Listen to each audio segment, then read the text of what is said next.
ya kukubali ombi lake. Leo hii tukiruhusiwa kurudi. Uhali gani mwanabaraza? Natumai kwamba ujambo na kuwa ubuheri wa afya. Ni wakati mwingine tena ambao nakukaribisha katika baraza yetu ya leo, baraza ya busara. Katika kipindi kilichopita tulijadiliana kuhusu mbinu za uandishi, na hivyo leo ningependa kuchukua mfano wa mbinu moja ya uandishi ili tudadavue, ili tuweke katika hali yake paruanja. Moja kwa moja ningependa tujadiliane kuhusu swala la litifati.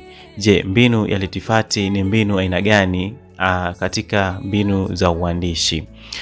Kuna baadhi ya waandishi ambao wanatumia mbinu hii haswa katika maandishi yao katika vitabu vilivyopita na haswa katika maandishi yao ya sasa.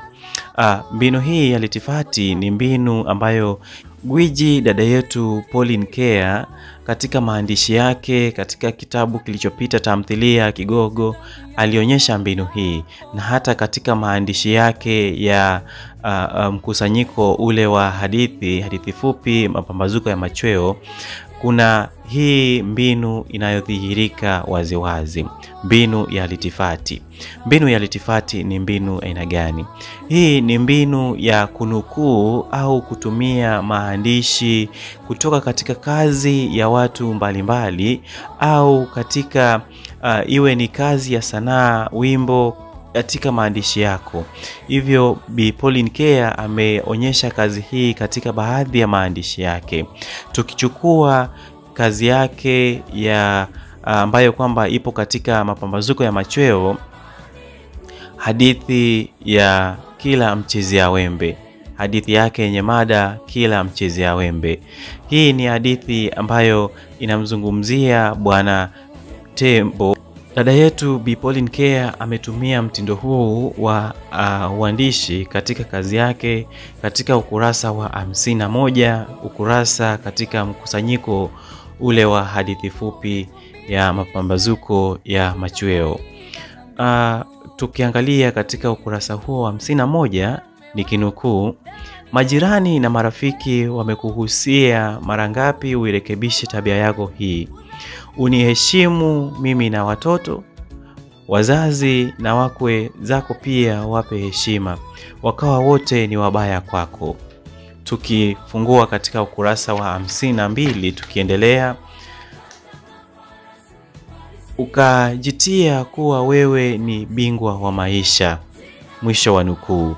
Hii ni mbinu ya uandishi aliyotumia, mbinu ya litifati. Je, tukijiuliza haya ni maneno yanayopatikana katika wimbo wa msanii yupi? Tusikilize katika wimbo huu kisha baadaye tujadiliane. Majirani na rafiki tulishakukanya sana amigo.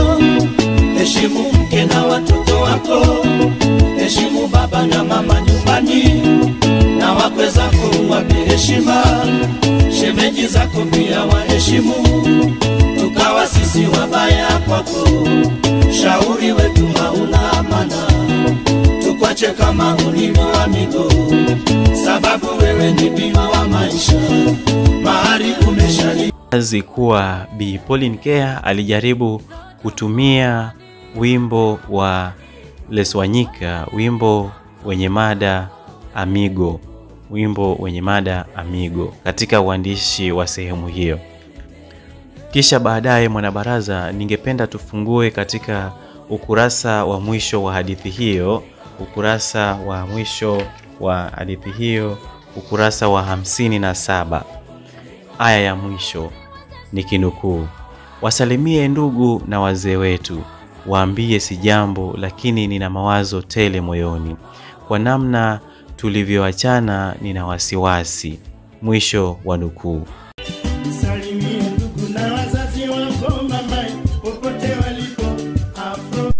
Mimi si jambo lakini mawazo tele moyoni, nina wasiwasi. Nikikumbuka tulivyoachana mara ya mwisho, uliniahidi Afro. Je, mwanabaraza, jiulize kuwa ikiwa kunukuu huku kunaweza kutokea kutokana na maandishi matakatifu mwandishi atakaponukuu katika maandishi matakatifu, iwe ni Biblia ama Qur'an, hivyo mbinu hii itakuwa na jina lipi au itakuwa ni mbinu ya aina gani? Ni mbinu sawa na hii, ila tofauti ni kwamba imenukuu katika vitabu vitakatifu. Je, itaitwa vipi? Naam mwanabaraza, huko kubaini kunaonyesha wazi kwamba dada yetu huyo gwiji Bi Pauline Kea alitumia mbinu hii ya litifati katika uandishi wake wa kazi hii ya Kila Mchezea Wembe. Hadi hapo sina la ziada ila kukutakia kila laheri na matumaini tele kuwa ikiwa Jalali ametujalia tutaonana tena. Bila shaka tutaonana papa hapa katika baraza hii. Wana na vijana wangu, ikikufikia mweleze na mwenzako. Tuanze upya, tusahau jana yetu, tufunge ukurasa wenye inda, ubinafsi na dhuluma, tugeuke tuyape mgongo, ya baki historia.